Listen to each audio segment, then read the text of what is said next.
오늘 하나님께서 주시는 말씀은 사도행전 17장입니다. 10절에서 12절까지 말씀입니다.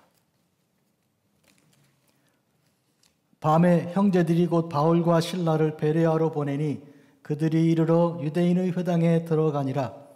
베레아에 있는 사람들은 데살로니가에 있는 사람들보다 더 너그러워서 간절한 마음으로 말씀을 받고 이것이 그러한가 하여 날마다 성경을 상고함으로 그 중에 믿는 사람이 많고 또 헬라의 귀부인과 남자가 적지 아니하나. 아멘. 여러분, 저는 오늘 날마다 성경을 상고함으로 라는 제목으로 말씀을 전하겠습니다. 바울과 실라가 제2차 선교 여행을 출발했고 아시는 대로 마게도냐 지역으로 들어갔습니다. 마게도냐는 유럽입니다. 유럽, 지금의 그리스이고요. 그리스의 우쪽, 북쪽 부분에 해당되는 지역입니다. 그리고 남쪽에 해당되는 지역이 아가야 지방이고요. 마게도냐 지방과 아가야 지방이 있는 중에 오늘 마게도냐에서 세 번째 지역 도시로 가서 말씀을 전하는 장면을 읽었습니다. 우선 첫 번째 지역은 여러분 아시는 것처럼 빌립보입니다. 빌립보에서 루디아의 집에 하나님의 교회를 세우게 되는데 유럽의 첫 번째 교회가 됩니다. 그리고 두 번째가 바로 지난주 말씀을 전한 데살로니가입니다. 데살로니가에서 두 번째 교회를 세우는데 야손이라는 사람의 집에서 교회가 모입니다. 오늘 세 번째로 베레아 지역으로 내려가는데 이 베레아 지역에서는 루디아의 집, 야손의 집 같은 가정집이 아니고 회당에서, 유대인의 회당에서 말씀을 증거하게 됩니다. 오늘 이 유대인의 그 회당에서 말씀을 증거할 때 특별히 예수님께서 그리스도이신 것을 증거하는 어느 곳을 가든지 일정한 사도 바울의 그런 말씀 주제가 선포되고요. 그 사실을 깊이 생각하고 상고하며 그리고 그에 대해서 과연 그러한가 하여 성경을 묵상하는, 성경을 이렇게 읽고 확인하는 그런 베레아 사람들에 대해서 오늘 생각합니다. 그들은 너그러운 사람들이라고 했습니다. 너그럽다 하는 것은 마음이 넓다는 것인데요. 자기 생각을 주장하고 이렇게 귀를 막는 것이 아니라 이렇게 마음을 열고 귀를 열어서 새로운 말씀을 듣는 사람들인데요. 그들이 베레아에 있었습니다. 그들은 날마다 성경을 상고하였습니다. 오늘은 특히 이 상고라는 말에 대해서 우리가 이제 깊은 생각을 나누겠습니다. 그리고 특별히 오늘은 이제 삼위일체 주일로서 베레아 사람들이 삼위일체 하나님에 대해서 깊이 묵상했던 것을 오늘 여러분에게 증거하려고 합니다. 본문 말씀을 깊이 묵상하겠습니다. 밤에 형제들이 곧 바울과 실라를 베레아로 보냈습니다. 지금은 데살로니가에서 베레아로 움직이는 두 번째 도시에서 세 번째 도시로 이동하는 그런 이제 과정인데요. 밤에 형제들이 바울과 실라를 베레아로 보냈습니다. 이것은 많은 것이 함축되어 있는데요. 우선은 이 두 번째 도시인 데살로니가에서 큰 핍박이 있었던 것을 오늘 우리는 바로 앞에 있는 본문을 통해 알았습니다. 데살로니가에서 큰 소동이 일어나서 사람들이 바울과 실라를 잡으려고 했는데 그만 그들은 놓치고 대신 야손과 형제들을 붙들었습니다. 그를 잡아서 결국 야손과 형제들이 풀려나긴 하였지만 보석금을 많이 돈을 내고 겨우 풀려날 수 있었습니다. 여기서 우리가 한 가지 기억할 것은 데살로니가에서 야손 그리고 그 형제들이 말하자면 하나님의 종들 바울과 실라를 대신해서 그들이 붙들림을 당하고, 그리고 바울과 실라를 밤에 이동을 시켜 다른 지역으로 가게 하였던 것을 알 수 있습니다. 이쯤에서 우리는 하나님의 종들을 자기의 생명보다 더 소중히 여기는 귀한 믿음의 형제들이 생겨났다는 것을 알 수 있습니다. 데살로니가 교회에서. 이후에 이들은 베레아로 내려가고 베레아에서 다시 아데네를 거쳐서 고린도로 가지 않습니까? 고린도에서 만난 프리스길라와 아굴라라는 부부가 있는데, 미리 당겨 말씀을 드리면 이들이 어떤 신앙을 가졌는가? 바울을 위해서 자기들의 목숨도 내려놓는 사람들이었습니다. 로마서 16장에 그렇게 바울이 기록하고 있습니다. 그러니까 바울과 실라는 야손과 그 형제들이 주의 종을 위해서 자기들의 목숨도 내려놓는 그런 훌륭한 주의 귀한 일꾼들이 되어 있는 것을 우리가 알 수 있습니다. 브리스길라와 아굴라 전에 야손과 그 형제들이 그러하였습니다. 그리고 그들은 바울과 실라를 한밤중에 다음 도시인 베레아로 내려 보냈습니다. 바울과 실라는 유대인의 회당에 들어갔습니다. 좀 놀랍지 않아요? 유럽에 들어와서 그들은 기도할 처소를 찾지 못해 다니다가 루디아의 집에 들어가서 하나님 말씀을 증거하고 거기가 첫 번째 교회가 되었습니다.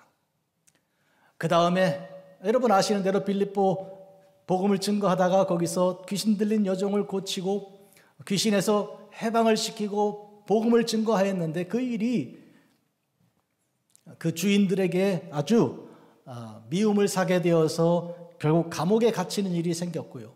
그리고 감옥에서 그들은 기도와 찬송을 그치지 않는 중에 죄수들이 그 기도를 듣고 찬송을 들었습니다. 물론 간수도 들었죠.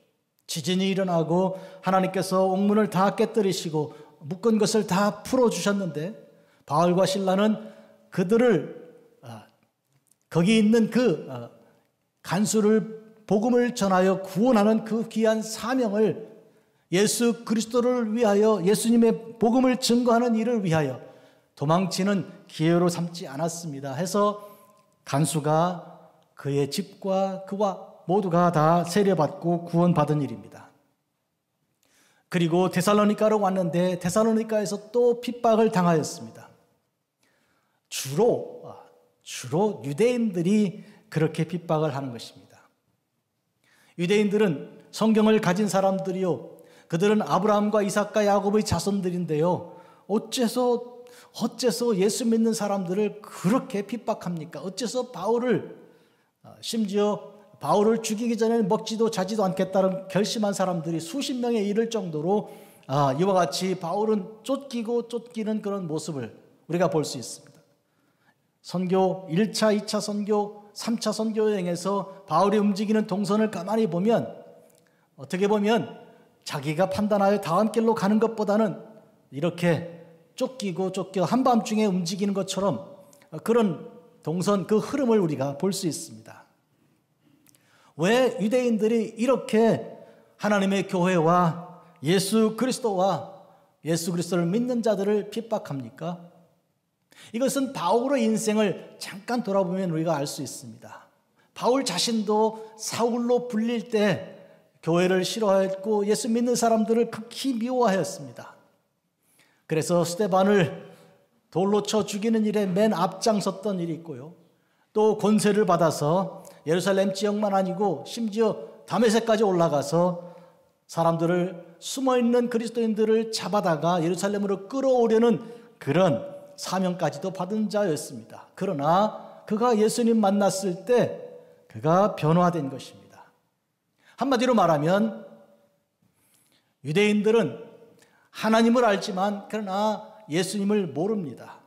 그래서 예수를 핍박하고, 그래서 예수 믿는 사람들을 박해하고 교회를 없이 하려고 한 것입니다. 그러나 문제가 하나 있습니다. 뭔가 하면 누구든지 예수님을 만나기만 하면 바울처럼 사울이었던 자가 바울이 된 것처럼 변화될 것입니다.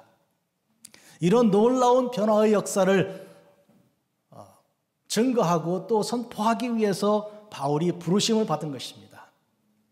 그래서 그는 복음을 증거하러 가는데 특히 오늘 있는 이 베레아에서는 회당으로, 유대인의 회당으로 들어갑니다. 유대인들이 그렇게 죽이려고 하고 미워하는 그 사람들이 모여있는 그 자리에 갑니다. 이것은 호랑이 굴에 혹은 사자의 굴에 들어가는 것과 마찬가지입니다. 여러분, 말하자면 가장 위기의 때에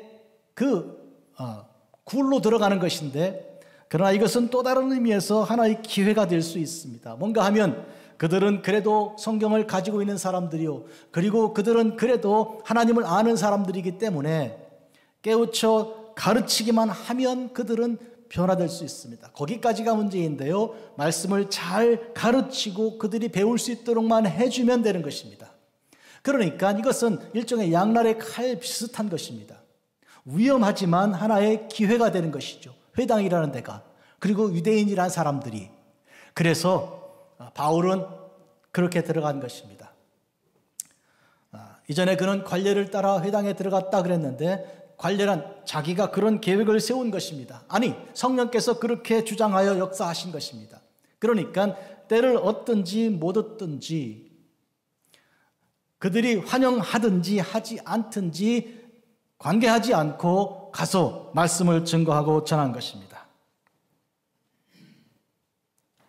그래서 믿는 사람들이 생기고, 그래서 예수님을 하나님의 아들로 인정하는 사람들이 생긴다면 그것은 열매를 얻어 주 앞에 드리는 것이요, 핍박을 하면, 돌로 친다면 그 핍박을 당하고 위기를 당하고 어려움을 당하고, 그리고 주께서 기회를 주셔 생명을 보존시켜 주신다면 이렇게 한밤중이라도 또 움직여 다음 곳으로 움직여 갈 것입니다. 아시는 대로 베레아를 거쳐 그들은 아테네로 가고, 아테네를 거쳐 고린도로 가고, 이렇게 움직여 가는 것입니다. 어떻습니까, 여러분? 밖에 나가서 길을 걸을 때 소나기가 확 쏟아집니다. 어떻게 하시겠습니까? 비가 오면 맞아야죠. 그러니까 핍박이 오면 핍박은 당하는 것입니다.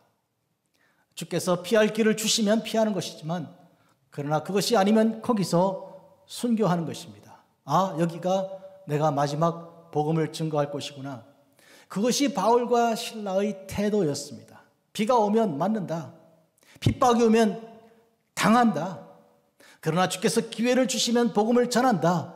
누구라도 한 영혼이라도 말씀을 들을 수 있고 또 들을 것이다. 그런데 놀랍게도 오늘 베레아에서 그들은 굉장히 놀라운 열매를 거둡니다. 상상 이상이죠. 기대한 것 아니죠. 베레아 사람들은 앞에 있는 데살로니가 사람들보다 너그럽다고 오늘 본문에 기록하고 있습니다. 마음이 넓었다는 것이죠. 오늘 그 말씀이 오늘 여기 있습니다. 11절입니다. 베레아에 있는 사람들은 데살로니가에 있는 사람들보다 더 너그러워서 간절한 마음으로 말씀을 받고,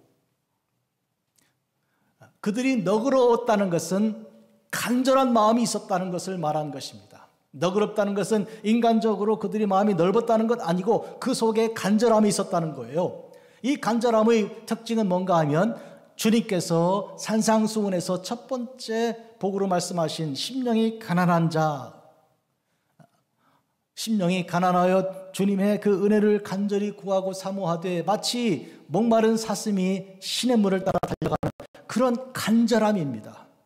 간절함이 그들의 마음을 여는 것이죠. 사랑하는 성도 여러분, 참 이것은 귀하고 귀한 일입니다. 이게 뭔가 하니까 사람은 그 속에 간절함이 있으면 마음이 열리는 것인데, 간절함이 없을 때는 그냥 닫고 마는 것입니다. 뭐 남 부러울 것이 없다, 먹을 것도 있다, 뭐 가진 게 충분하다, 이렇게 되면 새로운 것에 대해서, 진리 말씀에 대해서 귀를 기울이지 않습니다. 필요 없는 것이죠. 구원을 요청하고 바라지 않습니다. 구원이 뭔가요? 나를 이렇게 죽음에서 살려내고 죄를 사하는 그런 놀라운 능력, 하나님의 은혜 아닌가요? 그런데 그 은혜가 필요하지가 않은 거예요. 나는 이미 만족하니까요. 배가 부르니까요. 그러나 데살로니가 사람들에게는 이런 간절함이 있었습니다. 그래서 그들에게는 이런 열린 마음이 생긴 것인데, 감사하게도 이것은 하나님의 성령이 그들을 그렇게 주장하여 그렇게 된 것입니다. 혹자는 데살로니가 지역 사람들과 이 베레아 지역 사람들을 이렇게 사람들을 비교하는 본문으로 생각하기 쉬운 그런 의미는 아닙니다, 여러분. 사람은 누구나 다 똑같습니다. 다 배가 부르고 일이 잘 풀리면 교만해지고요, 문을 딱 걸어 잠그고요, 남의 말 듣지 않습니다. 그러나 다급하게 되고 당장 죽을 것처럼 위기가 닥쳐오면 그때서야 비로소 사람 살려 이렇게 되는 거예요. 남이 무슨 말 하는지 비로소 듣게 되고 그때 마음이 열리게 되고 겸손하게 되는 것이죠. 똑같습니다. 그렇다면 오늘 여기서 하나님께서 이 베레아에서 역사하신 이 역사하심은 무슨 뜻이 있는가? 저는 이렇게 생각합니다. 바울과 실라 이들이 핍박 속에 도망치면서 먼저 유럽의 첫 번째 성인 빌립보에서 그들은 감옥에 갇히고 많이 맞고 그런 가운데 풀려나는 일이 있고, 그 다음에 이어진 어딘가요? 데살로니가에서 그들은 또 사람들이 아주 완악하여서 잡아 죽이려고 이제 끌고 가는 그런 가운데 겨우 도망치고 야손과 형제들이 대신 잡혀가는 그런 위기를 만났잖아요. 이제 주님께서, 성령께서 그들에게 위로를 주시고 그들에게 열매와 은혜를 허락해 주시는 그런 장면입니다. 그래서 성령의 역사하심이 일어나게 되고 바울과 실라에게 큰 영적인 위로를 허락해 주시는 그런 장면이죠. 특히 여기서 기억해야 할 것은 이 베레아 사람들은 이것이 그러한가 하여 날마다 성경을 상고했습니다. 자, 그 내용은 본문에 들어있진 않아요. 이것이 그러한가, 뭘 얘기할까요? 무엇이 어떠한가를 생각합니까, 여러분? 이들이 가진 이 의문이 무엇입니까? 이 의문은 그동안 바울과 실라, 아니 그 전에 바울이 처음부터 복음을 증거할 때부터 증거했던 그 중심 내용입니다. 무엇입니까? 예수 그리스도입니다. 예수님께서 그리스도이시다라는 것이 지금 이것이 그러한가 하고 그들이 생각하는 내용이에요. 예수님께서 그리스도이신데 그리스도는 메시아요. 그런데 바울이 증거하는 것은 이 메시아인 이 그리스도는 곧 하나님의 아들이요, 그분은 곧 하나님이시라는 거예요. 예수님께서는 내가 나다라고 말씀하시므로 당신이 하나님의 아들이시고 하나님과 동등된 것을 증거하신 것을 우리는 이미 알고 있습니다. 바울은 그것을 알고 그것을 증거하는 것입니다. 그러니까 가는 곳마다 특히 유대인들에게 심한 박해를 받게 되는 것이 바로 그것입니다. 무슨 소리냐? 하나님 외에 또 하나님이 또 있다는 얘기냐? 예수가 누군데 그가 감히 하나님을 참칭하는가? 하나님과 저가 동일하다고 그렇게 주장하는가? 그래서 유대인들이 격분하는 것이죠. 그래서 그런 거짓된 도를 그들의 생각에 전하는 자들을, 바울과 실라를 이번의 경우는 죽이려고 그렇게 결심하고 결사적으로 달려드는 것입니다. 그러니까 지금 베레아 사람들이 이것이 그러한가라고 생각한 그 내용은 본문에 들어있지 않지만 전체 큰 그림을 놓고 볼 때는 이미 분명해진 것입니다. 바울은 예수 그리스도의 십자가와 예수 그리스도의 부활 이외에는 다른 것을 전하지 않기로 결심한 자입니다. 주님이 죽으셨습니다. 하나님의 아들이 우리에게 오셔서 임마누엘, 하나님의 아들이 우리를 위해 죽으심으로 그 피로 우리를 다 사해 주셨습니다. 그리고 사흘 만에 부활하심으로 우리에게 부활의 소망을 주신 것인데 그분은 하나님의 아들이요, 그분은 하나님이십니다. 이것 이외에 바울에게는 다른 주제가 없습니다. 그러니 지금 베레아 사람들은 그것이 그러한가라고 질문하고 있는 그 내용이죠. 그리고 그들은 어디까지 갔습니까? 날마다 성경을 상고하는 데까지 갔습니다. 바울과 신라가 그들을 그렇게 인도한 것입니다. 여러분들이 그것이 그러한가라고 궁금하시면 성경으로 들어갑시다. 이제 성경 공부해 봅시다 하고 성경을 거기서 가르치되 어떻게 해요? 상고하게 한 것입니다. 자, 상고란 말을 좀 자세히 풀어 여러분에게 설명하겠다고 말씀 예고 드린 바 있습니다. 상고. 옛날 한국 한자이기 때문에 요새 잘 쓰는 말은 아니죠. 그래서 젊은 사람들은 이게 뭔 소리냐 이렇게 질문할 수 있는 상고. 상은 자세하다는 뜻이고 고는 아주 깊이 생각한다는 것입니다. 고찰한다는 것이죠. 자세히 고찰하는 것인데 미안합니다. 헬라어로 이 단어는 하나 설명을 꼭 필요합니다. 아나크리노라는 단어입니다. 아나크리노가 이 상고인데 이건 뭔 뜻인가 하면 시험해본다 그런 뜻이에요. 확인해본다는 거예요. 맞춰본다는 것인데 이거는 법정에서 쓰는 용어입니다. 법정에서 검사가요. 그리고 변호사가요. 판사 앞에서 따지고 또 확인해보고 재고하는데 법에 대놓고 법전에 맞추어서 이 사건을 대놓고 비추어 보는 것이죠. 이 사건이 이게 죄인가 아닌가? 이걸 가둘 일인가? 이걸 풀어줄 일인가? 법전에 놓고 사건을 갖다가 대놓고 보는 거예요. 자세히 검토하는 그것이 아나크리노입니다. 그러니까 지금 이 베레아 사람들은 성경을 날마다 어떻게 해요? 아나크리노 한 거예요. 그러니까 그들이 이제 12절에 나오는 대로 많은 믿는 사람들이 생겨나는 중에 지위 높은 여자들 부인들이죠. 고관들의 부인들이고 남자들도 믿게 되는데 그들은 배운 사람들이잖아요. 뭘 아는 사람들이잖아요. 그러니까 그들이 이성을 가지고 성경 말씀을 배우게 되는 가운데 그들이 믿음을 가지게 되는 것인데 이런 신앙은 아주 단단하고 흔들리지가 않습니다. 성경 말씀에 기초한 것이니까. 그러니까 우리의 신앙은 이렇게 가슴이 뜨거워지고 감정에 휩싸이는 그런 게 아니고 성경 말씀을 체계적으로 깊이 묵상하는 가운데 굳건히 서는 그런 신앙이어야 하는데 특히 삼위일체가 그런 것입니다. 삼위일체란 하나님과 하나님의 아들 예수님과 그리고 예수님께서 하나님께로부터 이제 보내신 바다 예수님을 통해 우리에게 전파되신 그 성령님 이 삼위가 세 분이지만 한 분 하나님이시다 하는 이런 놀라운 선포입니다. 이것은요 말씀을 상고하지 않고는 이해할 수도 없고 믿을 수도 없는 내용입니다. 핵심은 곧 예수 그리스도입니다. 우리 주보에 삼위일체에 대한 그런 그림을 하나 여러분에게 소개했습니다. 이렇게 세 개의 뿌리가 서로 연결되어 하나로 엮어져 있는데 그 중심에 십자가가 이렇게 있는 것이죠. 한마디로 삼위일체는 십자가를 지신 우리 예수님을 통해서 하나님을 알게 되고 십자가를 통해서 예수님이 어떤 분인지 알게 되고 예수님을 오해하는 것이 아니고 이해하게 그리고 그 십자가의 죽으심을 통해서 우리가 성령님이 어떤 분인지를 알게 되는 것이 이것이 삼위일체의 신비입니다. 조금 설명을 해드릴게요. 하나님에 대해서 얼마나 많은 사람들이 얘기합니까? 하나님, I believe in God. 미국 사람들 중에 65%, 70%가 지금 하나님을 믿는다 그럽니다. 그런데 그들이 정말로 삼위일체 하나님을 믿는가? 그건 퀘션입니다. 그건 그렇게 많지가 않아요. 그들이 말하는 하나님이란 그냥 넓은 의미에서의 하나님이라는 것이고 그 하나님이라는 그런 우산 아래에 있는 수많은 그 영적인 이렇게 저렇게 다 포함시키는 그런 뜻에서 하나님이라고 하는 것이죠.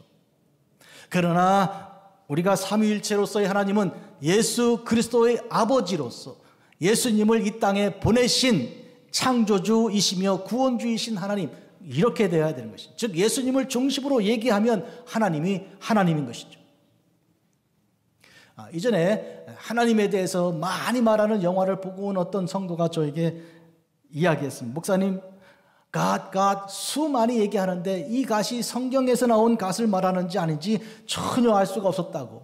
그래서 제가 물었습니다. 거기 예수님에 대해서 나오는가? 한마디도 없다는 거예요. 그러면 그거는 다른 것을 말할 가능성이 높다고 얘기를 했습니다. 여러분, 그런 의미에서 예수님이 중심입니다. 성령님 얘기해 보십시다. 영의 현상이 얼마나 많습니까?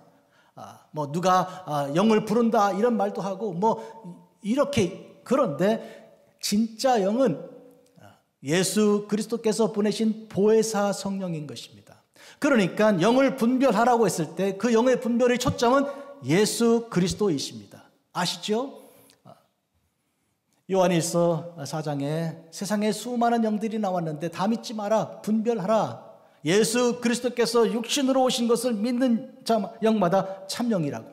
그러니까 예수 그리스도께서 영들을 분별하는 중심이라는 것이죠. 다시 말하면 삼위일체에서 우리는 예수님을 중심으로 하나님을 알게 되고 예수님을 중심으로 성령님을 알게 되고 바로 그 예수님, 하나님의 아들이시고 성령님을 보혜사를 보내시는 그 예수님이 우리의 구세주 예수님이신 것이죠. 이게 삼위일체입니다.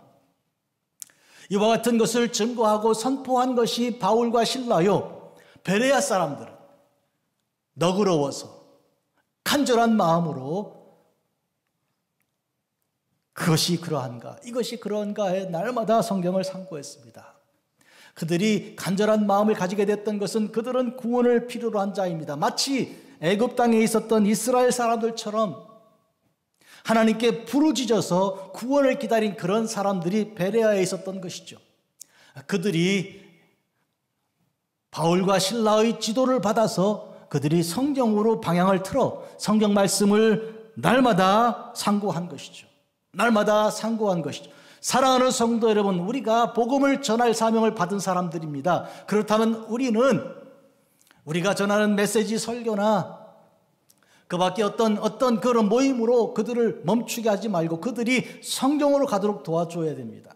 그들이 날마다 성경을 상고해서 하나님 말씀에 굳건히 서 있는 그런 믿음의 확신을 가지도록 도와줘야 합니다. 거기까지 가야 하죠. 그래서 우리의 모든 선교는 교육 선교여야 하는 것이죠. 뭘 교육합니까? 성경을 교육하는 것이죠.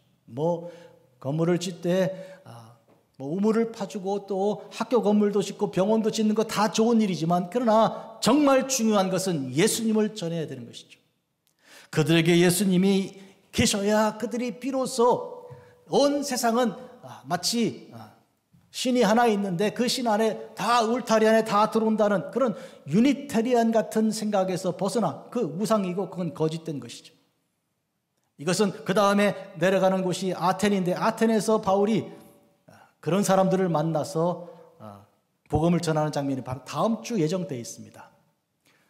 그런 의미에서 한 하나님이라고 하면서 사실은 참 하나님이 아닌 하나님을 믿고 있는 그런 거짓된 그 신앙들을 분별하고 우리는 예수 그리스도를 중심으로 삼위일체 참 하나님을 만나는 그런 것을 전해야 됩니다. 자, 어렵습니까? 어렵기도 하죠. 많은 사람들이 이 삼위일체가 어떤 뜻인가 고민하고 궁금해하다 이렇게 얘기해요. 직장에서는 사장님인데 집에 오니까 아버지, 교회 가니까 주일학교 선생님. 근데 이 세 사람이 한 사람이잖아요. 이게 삼위일체인가 보다. 이렇게 설명하고 이렇게 이해하는 사람도 있습니다. 그러니까 사장님, 아버지, 선생님. 근데 이렇게 이해하는 것은요, 이걸 양태론이라 그러는데 이거 잘못된 것입니다. 삼위가 아니거든요. 한 사람이거든 결국. 역할만 다르죠. 그렇게 삼위일체 이해할 수 없습니다. 얼마나 사람들이 이해하고 싶고 알고 싶으면 이런 방식을 썼을까요? 지난 2000년 교회 역사에 굉장히 많은 다양한 삼위일체 이해들이 있어 왔습니다. 그래서 많은 잘못된 신앙이 생겨났고요. 삼위일체를 바로 알면 우리는 많은 이단들을 분별할 수 있고 이단들에서 우리가 나올 수 있고 바른 신앙을 가질 수 있습니다. 삼위일체를 알지 않으면 우리 신앙은 아직 제대로 된 것이 아닙니다. 한마디로 신학 중에 제일 중요한 것은 하나님이 누군가를 아는 게 제일 중요한 거예요. 하나님께서는 당신이 누군지를 나다라고 말씀하시고 드러내 보여주신 것이죠. 그 하나님을 아는 게 제일 중요한 거예요. 우리가 하나님을 모르고야 도대체 뭘 믿고 신앙한다고 할 수 있습니까? 그래서 지난 2000년 동안 많은 사람들이 삼위일체 공부를 하고 또 연구를 해왔던 것이죠. 우리 교회에서 사역을 했던 목사님 한 분이 한국의 신학대학의 교수인데 박사 논문을 삼위일체를 가지고 쓰죠.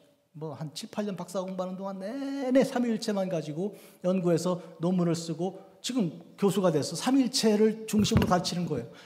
이걸 보면 이건 그 많은 것 중에 하필 그걸 그렇게, 그러나 이건 중요하고도 중요하고 얼마나 중요한 것인지 알 수 없습니다. 지금 베레아 사람들이 이것이 그러한가라는 질문을 품었던 그 내용은 한마디로 오늘 우리가 삼위일체 주일에 이 뜻을 깊이 묵상하도록 이렇게 예정되어 있는 그런 교회의 이력을 따라서 이렇게 되어 있지만 우리가 가는 이 순서도 이렇게 딱 맞았는데, 삼위일체 하나님이 어떤 분인가 하는 것은 우리가 잘못되고 거짓된 신앙을 가지는 그런 것을 우리가 스스로 분별하고 판별해낼 수 있는 대단히 중요한 그런 지침이 되는 것입니다. 요한일서 4장 1, 2절 아까 말씀드렸는데 읽어드립니다. 사랑하는 자들아, 영을 다 믿지 말고 오직 영들이 하나님께 속하였나 분별하라. 많은 거짓 선지자가 세상에 나왔음이라. 이로써 너희가 하나님의 영을 알지니 곧 예수 그리스도께로부터 육체로 오시는 것을 신하는 영마다 하나님께 속한 것이요. 바울과 실라가 이 베레아에서 이것이 그러한가라는 질문을 품은 사람들에게 성경 말씀으로 인도하여서 결국 예수님께서 그리스도이시오 하나님의 아들이고 하나님이시다라는 것을 증거한 이 놀라운 사실은 지금도 중요한 숙제입니다. 안타깝게 말씀드립니다. 소위 요새 인어페이스라는 그런 말이 있는데 뭐예요? 모든 종교가 믿음 가진 것이 다 서로 이렇게 엮어져서 한 형제 자매다 이렇게 말하는 그런 사람들이에요. 지금 기독교인들 중에, 교회 나오는 사람들 중에 이런 생각 가진 사람들이 굉장히 많습니다. 그들은 뭐라고 주장하는가 하면 하나님은 한 하나님이다 이거예요. 예수님에 대해서 너무 그렇게 심각하게 하지 말자는 거예요. 왜냐하면 예수님이 그리스도시요 하나님의 아들이라고 삼위일체로 얘기하면 이거부터 심각하게 틀려진다고 그들은 주장하는 거예요. 다 좋은데 예수님이 문제라는 거예요, 그들은. 그래서 예수님이 하나님의 아들이라는 그 기독론, 예수님이 하나님의 아들이고 하나님이시라는 그거는 좀 말하지 말자는 거예요. 설마 목사님 그렇게 말하는 사람이 누가 있긴요. 굉장히 많이 그렇게 합니다. 안타깝고 슬픈 얘기예요. 그러니까 예수님을 치우자는 거예요. 이 부담된다는 거예요. 여러분, 예수님께서 뭐라고 말씀하셨습니까? 누구든지 나로 말미암아 실족하지 않는 자는 복이 있다. 그렇게 말씀하신 거예요. 그게 그 말이에요. 예수님을 부담 가지고 예수님을 통해 넘어지는 자는 이거는 문제가 있는 거예요. 예수님을 믿고 예수님을 구주로 영접하는 그것이 복된 길이에요. 그게 예수님 하나님께로 가는 유일한 길, 나는 길이요 진리요 생명이시기 때문이죠. 그런데 사람들은 왜 예수님을 치우려고 그럽니까? 평화라는 점에서 그렇게 얘기하는 거예요. 화평이라는, 서로 싸우지 말자는 거예요. 종교 전쟁하지 말자는 거예요. 역사적으로 볼 때 수많은 종교 전쟁들이 있었는데 그 걸림돌이 예수 그리스도에서 나왔다고 보는 것이죠. 예수님만 구주다, 예수님만 진리다, 예수님만 하나님이시다 이렇게 말하면 석가는 뭐고, 그러면 마호메트는 뭐고, 그러면 이렇게 되어서 예수님만 치우면 우리 다 평화된다 이렇게 사람들이 보게 되는 거예요. 그게 그렇습니까? 그래서 이단들이 사회 정의나 평화나 이런 이름으로 많이 나오게 되고 설득력도 얻게 되고, 그래서 진짜로 예수 믿는 사람들이 이 시대에 핍박을 당하는 거예요. 당신 같은 사람들 좀 조용히 좀 하라고. 예수님만 구원이시라고 말하는 당신들은 좀 비키라고. 당신들 때문에 문제가 이렇게 자꾸 생긴다고 그런 핍박을 당하게 되는 거예요. 이해가 되시면 좋겠어요. 그래서 오늘 사도 바울과 실라가 가는 곳마다 핍박을 당하는 가장 중요한 이유는 그들이 예수님 때문에 그렇게 되는 거예요. 예수님이 하나님의 아들이고 하나님이시다. 이게 심각한 문제예요, 이게. 그러나 사랑하는 성도 여러분, 그거 빼면 도대체 복음이 무엇입니까? 그거 아니면 생명이 어디서 나옵니까? 나를 위해 죽으신 예수님께서, 나를 살리시기 위해 십자가를 지신 그 예수님께서 아니면 도대체 우리가 어디서 생명을 얻습니까? 벌써 다 죽은 목숨 아닙니까? 그렇기 때문에 세상이 우리를 인정하건 인정하지 않건, 세상 사람들이 우리를 어리석게 보건 말건, 위험하다고 마치 위험물처럼 요주의 인물처럼 평가하든 말든 우리는 복음을 전하는 것입니다. 폼나는 거 아니고 좀 배운 사람처럼 보이지도 않고 어리석게 보이더라도, 그래서 바울은 말하는 것이죠. 나는 사람들이 어리석게 생각할지라도 십자가 외에는 자랑할 게 없다고 말하는 것이죠. 오늘 저는 베레아 사람들이 이것이 그러한가 하여 가졌던 질문은, 그 내용은 곧 예수님, 나사렛 출신인 예수가 그가 그리스도, 그리고 그가 하나님 아들, 이런 질문에 대해서 바울과 실라가 하나님 말씀으로 그들을 가르친, 양육한 그것을 말하는 것입니다. 이런 질문은 성경 안에, 신약 안에 많이 있습니다. 나다나엘 같은 사람도 도대체 나사렛에서 무슨 선한 것이 날 수 있는가, 이렇게 하는 질문을 가졌죠. 그에 대해서 예수님께서 어떻게 하셨습니까? 와 보라 그러셨잖아요. 그러니까 그 모든 것은 우리가 주님을 만나보는 데서 해결되는 것입니다. 바울이 예수님 만난 데서 모든 것이 해결됐던 것, 그것입니다. 그러면 두 가지입니다, 여러분. 성경을 상고하는 것과 예수님을 만나 뵙는 것, 이 두 가지는 하나입니다.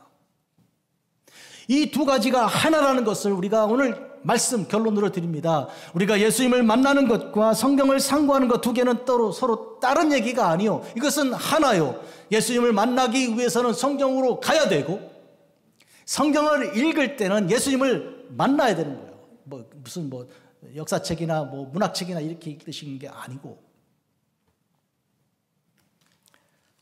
제가 시리칼리지에서 성경 공부를 한 3년 4년 동안 멀티컬처럴 바이블 스터디 인도하였습니다. 제가 학생으로 공부하면서 그렇게 했는 중에 어떤 학생 하나가 그런 얘기, 제가 SPR이라는 책에도 썼는데 파일렛이라는 이름이에요. 빌라도라는 이름이에요. 흑인 여자 소녀아이인데, 이 16살 때 집에 돌아와 보니 어머니는 벌써 가출했고요. 아버지랑 둘이 사는데 아버지가 자살에 매달려 있는 거예요. 그래서 끈을 끊어가지고 아버지를 내려놓고 경찰을 부르고, 그래서 18세가 되기 전에는 스스로 나갈 수가 없거든요. 그러면 포스터 패밀리 페어런트한테 가야 되는 거예요. 누군가 이렇게 데려다가 기르는 데 가야 되는 거예요. 그래서 가게 된 데가 예수 믿는 집에 가게 된 거예요. 하나님의 은혜죠. 그 2년 동안 18세가 되어 독립할 때까지 그 양부모들이 날마다 예배 드리는 가운데 신앙을 가지고 예수님 만났다 그래요. 예수님을 만났다 그래요. 그래서 제가 이제 같이 수업을 듣던 아이인데, 성경 공부하러 내가 인도하러 간다 했더니 자기도 가겠다 그러면서 거기서 하는 얘기입니다. 하는 얘기가, 내가 예수님 만나고 난 다음에 성경을 펼치면 그때마다 주님이 내 곁에 서서 말씀하세요. 오늘 여러분, 제가 여러분에게 이렇게 말씀을 전하지만 여러분들이 하나님 말씀으로 주님 만난 사람들이라면 지금 주님께서 여러분 곁에서 말씀하고 계신 거예요. 그래, 내가 너의 구주야. 내가 너를 위해 죽은 거야. 내가 하나님의 아들이야. 내가 하나님이야. 삼위일체를 주님의 존재로서 말씀하시는데 그것은 다 성경에 써 있는 거예요. 그러니까 회당에 들어가서 그 위험을 무릅쓰고 호랑이 굴에 들어가서 증거하는 가장 중요한 내용이 뭡니까? 그들은 성경을 알고 있는 사람들이에요. 그러니까 조금만 방향을 바꿔주면 오늘 베레아 같이 폭발적인 일이 일어나는 거예요. 베레아 같이 그들은 뭐예요? 뭔가 목이 마른 거, 성경을 공부하긴 하는데 이 뭔가 끝이 없고 답이 없는 거잖아요. 네? 베레아 사람들이. 그런데 탁 방향만 틀어준 거예요. 그래서 저는 여러분, 미국과 유럽같이 이미 오래전부터 복음이 전파된 그런 곳에 대한 선교도 절대로 포기해서는 안 된다고 보는 거예요. 왜? 마치 유대인의 회당처럼 그들은 성경을 아는 사람들이거든요. 뭘 깊이 제대로 아는 건 아니지만 저들의 고통스러운 삶을 통해 날마다 정말 이것이 그러한가 이렇게 하고 있는 사람들이니까 방향만 틀어주면 금방 알아듣는 거예요. 아프리카에 가서 최관신 선교사님이 예수님이 당신들이 예수님 죽였다 그랬더니 이거 언제 예수님 죽였더니 당신들이 죽여놓고 웬일이냐고 이렇게 했다 그러니 그거를 가르쳐서 예수님이 날 위해 죽었다는 걸 가르치려면 이게 끝도 없는 거 얼마나 오래 걸리겠어. 그런데 이 유럽에서 미국에서 이 깊이 들어있는 교회 이 문화 속에 들어와 있는 여기서 그들의 생각을 딱 틀어맞추면 물꼬를 터지기만 하면 찰람찰람 넘치고 있는 그 물꼬가 쫙 흘러갈 거 아니요. 그래서 위험하지만 기회라는 거예요. 미국이라는 데가, 유럽이라는 데가. 말씀의 결론을 짓겠습니다. 여러분, 삼위일체 신앙은 이렇게 중요해요. 우리가 후파 선교를 가는데 레딩에서부터 강을 따라 강줄기 따라가요. 근데 이 강 이름이 트리니티 리버예요. 참 재밌어요. 이게 160마일 돼요.